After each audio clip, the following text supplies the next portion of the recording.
Salutations! I am Dr. Theophrastus Bombastus, natural philosopher and keen observer of the world. Today we must discuss a rather dark subject that most would rather not dwell upon. Nonetheless, it affects the entirety of this land and all its denizens. I'm speaking, of course, of the great scourge of this land, the corruption. No one knows the origin of the corruption or when it first appeared. Some believe it's been here all along, biding its time to surface. Others say that it spawned from the inherent evil in humanity.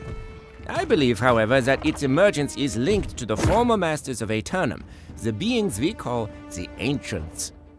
You may speak to my colleague William Heron to learn more about this mysterious race. Today, however, we will discuss the terrible force they seemingly unleashed. It is believed that the corruption came about as a result of the Ancients' experiments with Azoth.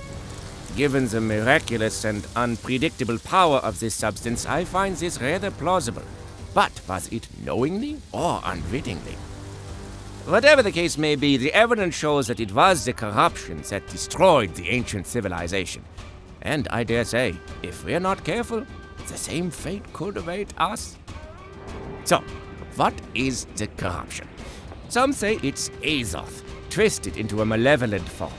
Others believe it is a parasite that ravenously feeds on Azoth. I suspect that it may not be of this earth.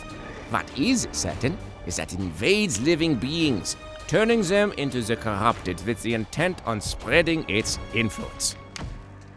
Over the last century, the corrupted have rallied around a nefarious figure known as the Tempest.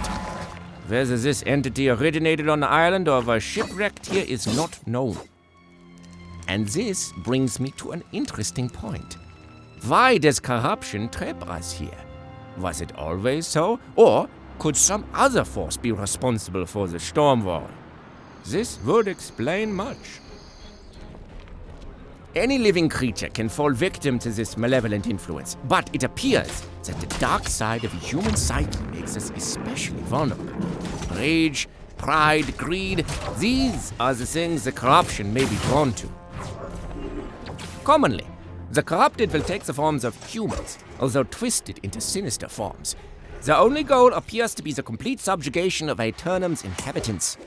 One should not hesitate to destroy these creatures, for they have long lost any connections to their humanity.